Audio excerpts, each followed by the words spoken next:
ये जो क्वेश्चन है ना, वाटर का बॉइलिंग पॉइंट कितना होता है?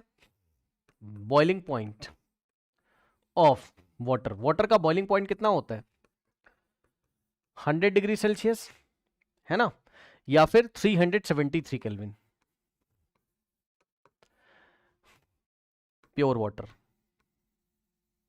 ठीक, अब देखिए क्वेश्चन समझिए जरा। यहां पर वो आपको क्वेश्चन देगा जिसमें आपको पी नॉट की वैल्यू नहीं देगा। उसने बोला at 373 kelvin temperature a dilute solution of solute X. तो सॉल्यूट एक्स होगा कोई, prepare by dissolving 60 gram of solute X in 350 gram of water. तो सॉल्वेंट क्या है? वाटर है। सॉल्वेंट क्या है? वाटर है।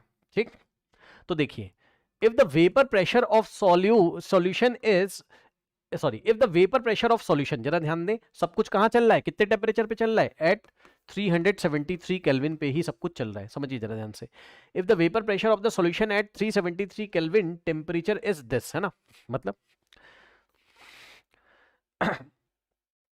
373 केल्विन टेम्परेचर पे जो vapour pressure of the solution है, यानी कि पीएस है, वो कितना है? 700 mm ऑफ एचजी। कुछ बच्चे समझ गए होंगे जो पीछे की क्लास रिवाइज करके आए हैं। उसने हमको पी नॉट नहीं दिया हुआ है। पी नॉट क्या है? पी नॉट क्या है? प्योर सॉल्वेंट जो आपका, यानी कि प्योर वाटर का जो बॉइलिंग पॉइंट है, सॉरी, प्योर वाटर का जो वेपर प्रेशर है वो है ना। ठीक, तो आप ये समझिए जरा ध्यान से, ये बताइए जब सब कुछ कहां चल रहा है, पूरा प्रोसेस कहां चल रहा है बताइए? पूरा प्रोसेस 373 केल्विन पे चल रहा है, जो कि क्या है? Boiling point of pure water है। ठीक, तो ये बताइए प्योर वाटर जब भी बॉईल करता है तो कितने प्रेशर पे करता है? 1 एटीएम पे करता है ना। यानी कि आपका जो वाटर बॉईल कर रहा होगा, जब भी बॉइलिंग पॉइंट पे आपका क्वेश्चन जब भी चलेगा, तो उस टाइम भाई आपको पता ना, पानी को हमने खुला छोड़ दिया तब हम उसको बॉईल करते हैं, तो जब भी एटमॉस्फेरिक प्रेशर 1 एटीएम होता है, कितना होता है? 1 एटीएम होता है, तो पानी बॉईल करता है। आपको पता ना भाई, प्रेशर भी तो चेंज करोगे तो आपको आगे पढ़ाएंगे, जब प्रेशर आप चेंज करेंगे तो बॉइलिंग पॉइंट आपका चेंज होता है, यानी कि टेम्परेचर, जिस टेम्परेचर पे बॉईल कर रहा है वो चेंज हो रहा है ना। तो जो प्योर लिक्विड होता है, जब हम लैब में उसको क्या करते हैं, लैब में उसको बॉईल करते हैं, प्योर वाटर को जब हम बॉईल करते हैं तो 1 एटीएम प्रेशर होता है वहां पर, है ना। तो यानी कि क्वेश्चन में अगर आपको प्योर लिक्विड का वेपर प्रेशर नहीं पता है, आप समझो ना भाई, ये हमारे पास, देखो क्वेश्चन समझो, ये हमारे पास अगर प्योर लिक्विड रखा हुआ है इस तरीके से ना, ओपन कंटेनर है और यहां पे प्योर पानी रखा हुआ है, प्योर वाटर। ठीक, तो ये बताइए ऊपर से कितना प्रेशर लग रहा है? ये ऊपर से कितना प्रेशर लग रहा है बताइए?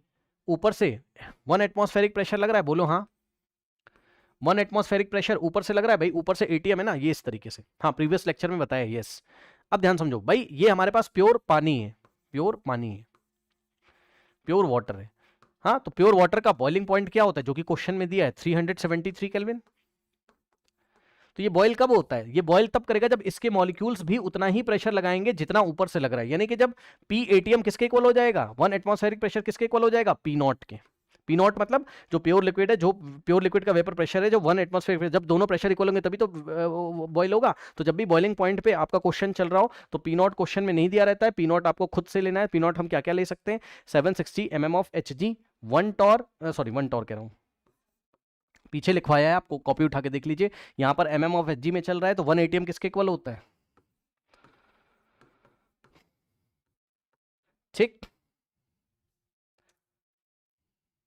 इसी को हम बोल सकते हैं 760 टॉर, या इसी को हम 1 एटीएम बोल सकते हैं। बस ये रहा, आप क्वेश्चन खत्म हो गया, अब आप खुद से सॉल्व कर सकते हैं। ठीक, अब आप खुद से सॉल्व कर सकते हैं। उसने हमसे क्या बोला है? मॉलिक्यूलर वेट ऑफ सॉल्यूट पूछा है।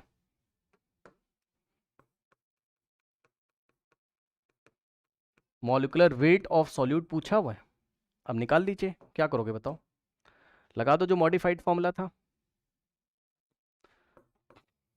P naught minus P S upon P S is equals to weight of A by molecular weight of A,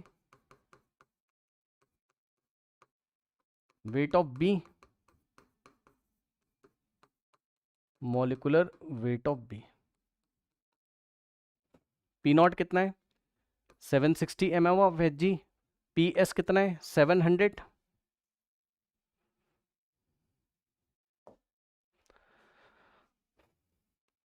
divided by P S कितना है? 700 is equals to weight of A कितना है, solute का weight कितना है हमारे पास,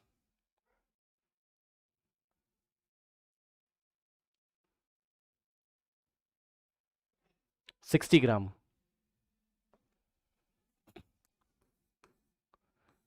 divided by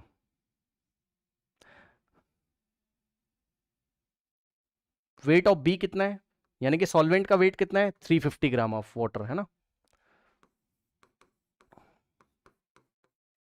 molecular weight of B यानी कि सॉल्वेंट का मॉलिकुलर वेट कितना है, सॉल्वेंट क्या है, वाटर है ना यहाँ पर, ठीक है। तो वाटर का मॉलिकुलर वेट कितना होता है, 18 होता है। और molecular weight of A, solute का मॉलिकुलर वेट कितना है निकालना है शायद, है ना। नहीं, एक minute, molecular weight of solute पूछा है, अरे sorry, molecular weight of solute पूछा है ना, तो मॉलिकुलर वेट ऑफ ए पूछा हुआ है, निकालना है, ठीक।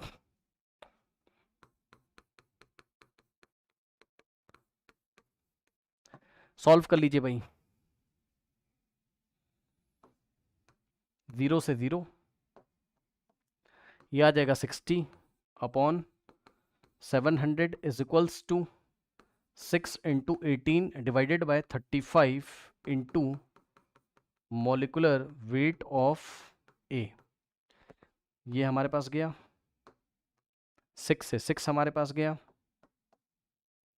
तो 35 हमारे पास क्रॉस मल्टीप्लिकेशन करेंगे तो आएगा 35 into molecular weight of A 18 into 70 और ये जाके डिवाइड लगाएगा, तो molecular weight of A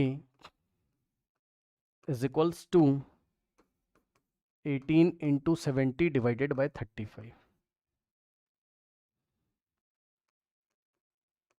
18 into 2 36 gram per mole. तो ये हमारा आंसर यहां पर आ गया, करेक्ट।